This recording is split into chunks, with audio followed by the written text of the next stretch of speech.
Trettien, producer of the piece that you just watched. Brad, welcome. Thanks for spending some time with us here. Going into this, looking back at a story that took place 2 years ago, what were you hopeful that you might be able to accomplish? Some of the things that my news director, Pat Dolan, wanted to get in the piece, because News 12's covered it from the beginning. We had people there that night, and we've covered every major update as well as all the anniversaries. So wanted to make sure that we got the families in there. 20 years later, it was difficult to get those. We wanted to get lessons learned because that is the legacy of this catastrophe, and wanted to just look at the missile theory and see, look at both sides. There's been some news since the last couple of years with that, and wanted to see what the latest was. As you know, putting a story like this together, you're not entirely sure where you're going to end up, where the story is going to take you. But was there anything that particularly surprised you once you put this whole thing together? The most surprising thing was what I learned putting together the piece we just saw. I was very young when it happened, but I do remember that night watching it on TV. I remember watching the Jim Calstrom press conferences. As a kid, I was very involved in the news, and I remember watching those and always stayed on top of it, wrote about the center fuel tank explosion. Looking on this, I wasn't really into missile theories. I'm not a big conspiracy theory person, very skeptical. But talking to the people, had the benefit of speaking with somebody like Hank Hughes, who recently retired and is speaking with the medical examiner who recently spoke out. So speaking with them, and then speaking with like a Jim Hall type. Jim Hall asking him, was there any physical evidence of the center fuel tank explosion? And he said, no. He got very defensive. Speaking with the FAA, currently when I was in Washington, he said that no, it was very difficult to get any kind of thing in place because I think the quote was that the NTSB did their best to put their finger on it, but never identified the actual cause. And then you talk to somebody like Hank Hughes, who has evidence showing the damage was only on the outside. Nothing, the seats under the center fuel tank were fine. He showed me a picture, he put them on the top. The medical examiner says that the cause of death for almost 230 people are still undetermined because he said it absolutely wasn't a fuel tank explosion. There's no lungs, there's no smoke. All the people basically passed away from falling out of the airplane. The damage to the individual passenger ones on the outside, consistent with an explosion.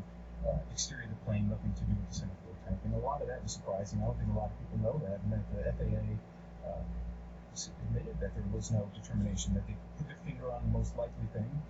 The FBI involvement was surprising. Asking Jim Hall, he just said that, well, the manpower. There's a lot more than that. The CIA was involved, the FBI was involved. There was over 500 witnesses who saw the missile, and these were very credible witnesses, mariners, pilots, consistent things of what they saw. I was with NBC News at the time. I was down in the Olympics, the Olympics, it's such an MSNBC who just got up on the air, so everybody was involved in some way in the coverage. And I'm struck by how 20 years later, there's still no resolution. And indeed, looking at some of the people you talked about, folks seem even more consistent and more adamant than ever about, no, this wasn't caused by a short circuit. This was caused by something much more nefarious. And I guess my question is to you as a journalist looking at it, were you struck by, again, how adamant these people are in taking a position that this didn't happen the way we've once said? As a journalist, you always look at people's motives. So you see, why would this person have a motive to say that? Investigated, researched, the individuals that were involved, that I spoke with, that were pushing, that we said.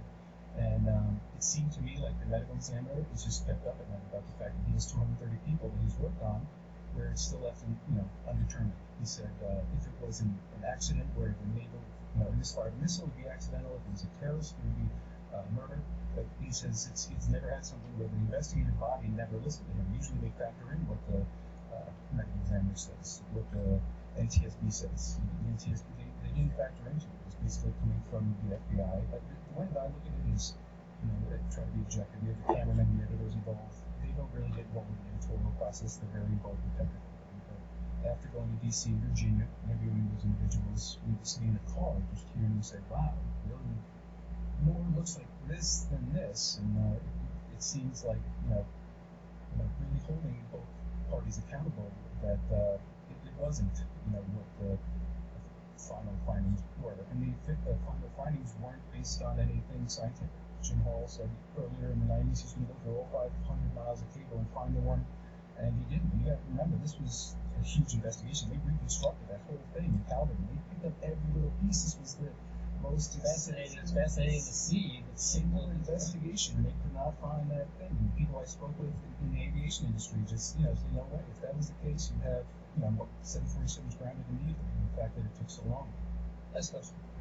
Having looked at this in prison for 20 years, do you have any sense that there'll ever be any final definitive resolution of what caused flight failure to go down? It might just be one of those stories that goes down in history with a question mark. I think the families that I spoke to, the victims, it's gone. They wanted to kind of go away. Some spoke to us because it was university. They didn't want to get into what happened. A lot of the witnesses who spoke earlier are now more scared. They only talk to us if we hit their face and voice. So there's a lot of fear there. I think it's something that pending some major thing that we don't see coming. I think it might just be something that is a mystery, unless there's a lot there. I'm still looking into it. I'm finding out a lot more things, but this is the tip of the iceberg. I think of a pretty interesting story. I can't put my finger on what happened, but there's definitely room for more investigation. I'm glad it was a very thought-provoking and compelling look back at a mystery that is never been resolved for all of us. Great work by you folks out there. Thanks for having me.